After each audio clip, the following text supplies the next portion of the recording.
Hello everyone, welcome to another motovlog on my channel. I am Marshall3498, and today's motovlog is going to be something motorcycle related, but it's really a VR response to Essential G's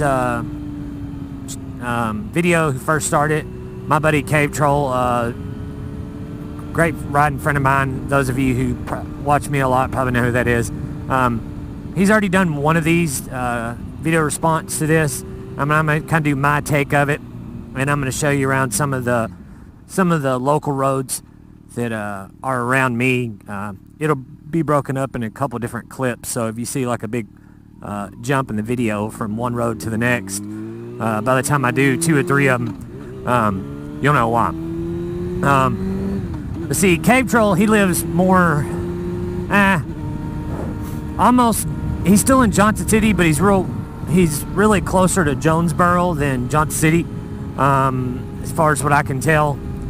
And Moto Matt Man, which is another local moto vlogger, those of you who are watching my videos probably watch his too. He lives more on the other side of Johnson City, closer to me, but he's technically, I think, in the county that Johnson City is located in. And, you know, he's Milligan Highway area, stuff like that. We're all three kind of nestled in a little triangle of different spots you ride in, but this is one of the main roads that I ride on a lot. It's the way I get to and from work when I'm riding or in the car, either one. You know, I live in the county of Elizabethton, which is about 10 minutes from Hampton, about 20 minutes from Bristol Motor Speedway, the racetrack. I'm sure most of you who are watching this and live in the United States have heard of that, I'm sure. I'm real close to, if you go a little bit past Hampton, Watauga Lake area, which is maybe 15 minutes up the road from Hampton when the lake starts.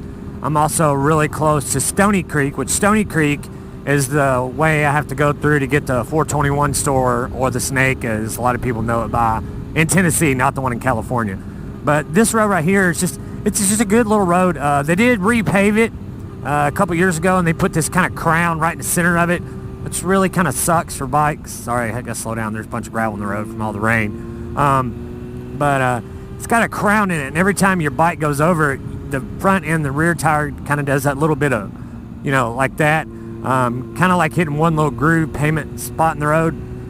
It's not bad. I'm used to it. I rode this road enough with it on it. It doesn't bother me, but I used to could really do some spirited riding. Let's just call it over the speed limit, but not at a speed that I would be in jail for. Let's put it that way. But it's a great little road, especially like this time of year when it's hot. It's got lots of shady spots in it. There's not a whole lot of gravel that washes out from driveways in it either. I've rode it enough that I know the driveways that actually wash out from the gravel and stuff, so to speak. But it's just a fun little road. Those of you who watch my channel for a while, the intro is actually, to my channel, is actually filmed on this road. I actually just put my GoPro up on a little mount, by a telephone mount, where it's like mounting pipes that go up the pole for it. I set the GoPro right there and hit record, and went down the road and back and drove past the GoPro, and then edited it down after filming it, and that's where my intro come from. Matter of fact, here in just a second, I'll pull in and I'll show you where my intro is filmed from. It's kind of nuts I did that close to my house, but it's a road that I knew that I could kind of do a more spirited flyby on it, and not really get in trouble or disturb anybody or be in an unsafe place to do it at. But it's a road that, you know, like I said, I have to travel to and from work on, whether I'm on the bike or in the car. I can go out the other way of my neighborhood where this road turns to go see it, and go out the other side of it, and then be on the 4-lane highway on the other side of this, which is on the way to Hampton, Tennessee. So, but this little road here, it's luckily too that I travel it a lot. It doesn't have, like the road I live on, several dogs that like to run out around you, which is not fun. I hate that. I wish people would keep their animals in their own yard. If you've got an outside dog, put them in a fence, you know. You're gonna get somebody hurt one day or get your dog hurt one day, and that's not what anybody wants. But you know, luckily I know the spots they're at, and I know to watch for them. where they come running from. That's probably the two most dangerous things I think on a motorcycle is stray animals, whether it be dogs or deer or whatever, and debris in the road. That's probably the two worst things to encounter, actually. But like I said about the intro, right around this curve right here, this right after this right-hander, this left-hander right here goes through there. That's where my intro's filmed at, is right through here, and on that pole right there is where I set it on and come by it. So now you know. So I'll break this video now and I'll show you another road. Be right back with you. Okay, everyone, here is another road, second one on some of the local riding I do of where I ride. I've already recorded the first road to this. This is the second one. This road here is Old Bristol Highway. It runs between Elizabethton, Tennessee, and tees into the beginning of Bristol, the town right before that, which is Piney Flats, Tennessee. This is a little road that I actually like to do. I've done several motovlogs on it this year and some last fall too. It's just, you know, it's 10-15 minutes to go down it to towards the end of it, where there's a real famous barbecue place down towards the end of it called Clarence's, I do believe. It's famous, like there's books wrote about it and stuff. Anyways, this road runs into that. You run into that road that runs, like I said, it runs into Piney Flats, Tennessee. If you turn right on this road where it tees to Piney Flats, you'll go through, Piney Flats isn't a very big town at all, really, just, I don't know, 7 or 8 red lights, if that far. But you'll go through it, and then once you pass through that, then there's the edge of Bristol, Tennessee. And of course, if you keep on going past that, you end up passing the racetrack and then going into Virginia, or Bristol, Virginia, sorry.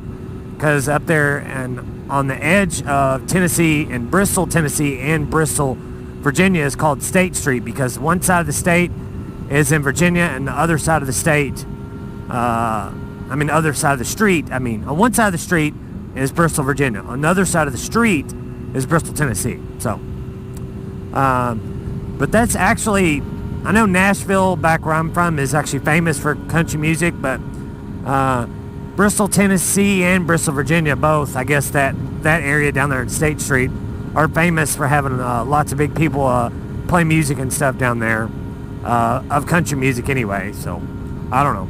I'm not really from here, so I learn new stuff about here all the time. So, we'll both learn together, I guess. As I learn stuff, I'll try to share with you. You know, my YouTube channel as a whole has grown so much in the past year. It's just incredible. Granted, I'm nowhere near 1,000 subscribers, nothing like that, but some growth is good because it shows you you're doing a good job and doing good content for people, and they're interested to watch and keep watching. So, whatever. But like I said, this is part 2 of a road, another road of this VR response video I'm doing. But actually, to the left of here, where this road splits, where it first starts, is Watauga, Tennessee. And Watauga, Tennessee is kind of in between Elizabethton and Johnson City. There's actually part of a little runoff. It's not the Watauga Lake, but there's actually a part where people can fish at over there in Watauga somewhere. But we're nowhere near it. It's 10 or 15 minutes to the left of me. So, there's one more road on the other side of Elizabethton. You know, I was on my side of Elizabethton, the side I live on, which is more in the county part and towards Hampton. This part is kind of right in the middle, and then the road of part 3 will be on is another road, and it's on the other side of Elizabethton, even closer to Hampton. So 3 different parts of this.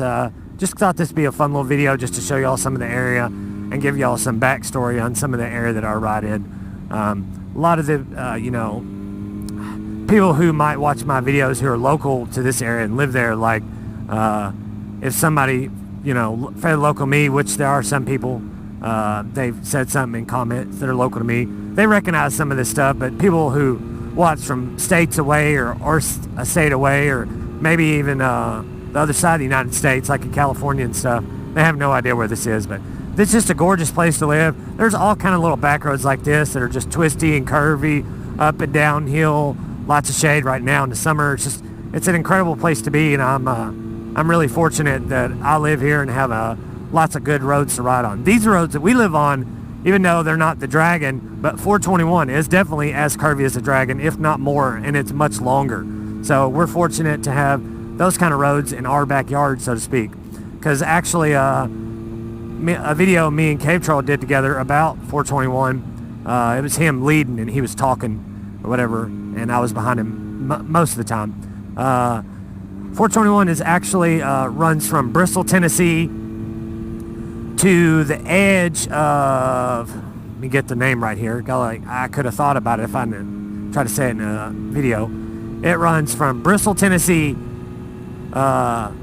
through Shady Valley, through Mountain City, and then you pick the road back up. Of course, it's kind of more of a 2-lane highway than it's a real crooked road then, but it goes all the way to North Carolina, the very edge of it. I can't remember the name of the town it runs to, but it's right there at the very edge of North Carolina, close to Boone, but not, yeah, I think it runs right into Boone, but it's actually the total road. I don't know how they figure this, if they figure it the whole road itself or just the curviest parts, back road part or whatever.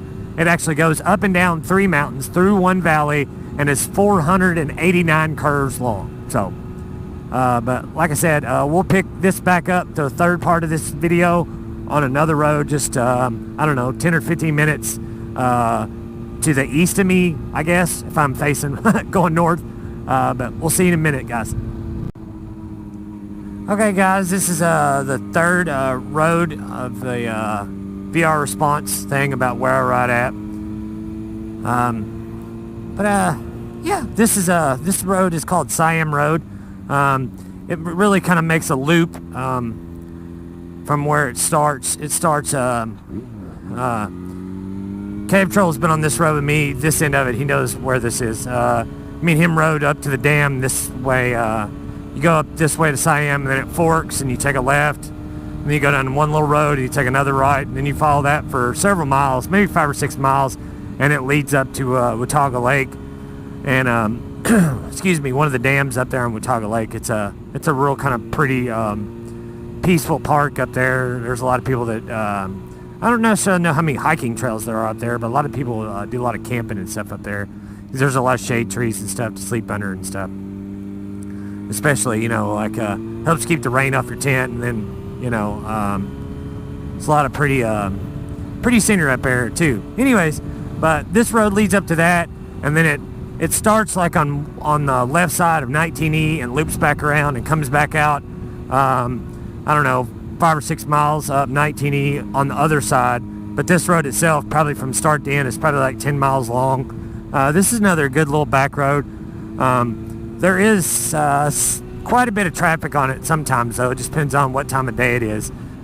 Oh, God, and there's gravel all over this road right here. Figures. We've had a bunch of rain the last couple days. So it's just to be expected. Got to watch out for it. But like I said, this is a real pretty road. I'm actually already on the county side of this road. The city limit sign was back there right when I started recording, where the city limit ends. So this road, you know, this part of East Tennessee, they don't have a big budget for as far as keeping the roads clear in the winter. And this road right here in Carter County, where I live at, is one of the worst roads to drive a car at in the wintertime when it snows. If you do not have a four-wheel drive or something all-wheel drive, even a front-wheel drive car, brand new tires on it, is you know, passable, but not always. Depends on what part of this road is, because the other side of Siam Road has a real long, gradual hill that has a bunch of curves in it. So if you don't have something four-wheel drive or something all-wheel drive, you know, where it switches in and out like a Honda CR-V or something, you're not gonna, you might make it up the other side of that hill, but if you do, I would not make a habit of it all the time, because it gets pretty nasty. But like I was saying, because this part in East Tennessee, they don't have a huge budget for roads, keep them clear in the wintertime. once you go outside the city limits, unless it gets really bad, they really don't touch it. They really don't start touching it until it gets like 2 or 3 inches on it, and then they do something really dumb that I have no clue in this area why they do it. They use something called chat, which is like 85% rocks and like 15% salt. So it has almost no salt in it to help the roads, get clearer faster, which is just a stupid idea to me. I just don't understand it. And then when they do that, they come through and plow it, and they leave like the last inch of the slickest, packed down, most snow and ice on the very bottom. They should have just left it alone, because all they did was made it worse and put crap everywhere. So then when the road does finally clear up, then you got rocks all on the road, especially right in the center where the car tires don't kick it up and kick it up off the road or kick it up on the car and fling it somewhere else down the road. But it's just, I never have understood that here. If you don't have the budget for the road, just leave it alone. Eventually here, our snows, that we might have a day or two that the snow hangs around, but usually by the third or fourth day, everything's pretty much clear except for some spots in the back roads. Even if we get a pretty decent snow, which is a decent snow for us, quite a bit, is, 3 or 4 inches. Most of the time it's only an inch or two. It just really depends on how cold it is when it hits and how long it stays cold. That is another good thing about living in East Tennessee. Our winters here aren't really that bad. It really doesn't start getting super cold, like down into the 20s and lower 20s for maybe 6 or 8 weeks. The rest of the fall and late part of winters, 40s, 50s, mild, but cold, but not like unbearably cold, which is kind of nice too, because if you are one of those people who doesn't mind bundling up a little bit to ride in the colder temperatures, you can ride here, I'd say, pretty easily, depending on your temperature tolerance. You can ride here probably 9 months out of the year, for the most part.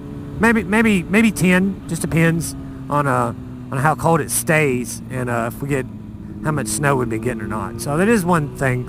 And this area that I live at, where I'm more of the county than, say, Cave Troll and Moto Map Man, all these trees and these mountains and stuff, which I'm sure the GoPro's not going to pick it up. But it's absolutely gorgeous here in the fall when all the leaves start changing colors. You see all this fall colors all around, because there's hills and valleys and stuff everywhere. So it's just a really pretty area to live in, and I enjoy it a lot. So, but this is about all I got on this. I'll put all these videos together, make one video. It shouldn't be too terribly long, maybe 15 minutes, all three of them together. But if you like to see different areas and kind of my take on this, definitely try to watch it all through if you can. I would really appreciate it. But that's about all I got on today's moto vlog. As always, guys, if you've not already done so, please like, share, and subscribe. If you've not already done that, turn on the little bell icon. I usually post videos once a week. And leave a comment down below and let me know what you think about this. And we'll see you on the next one. Ride safe and have fun. See ya.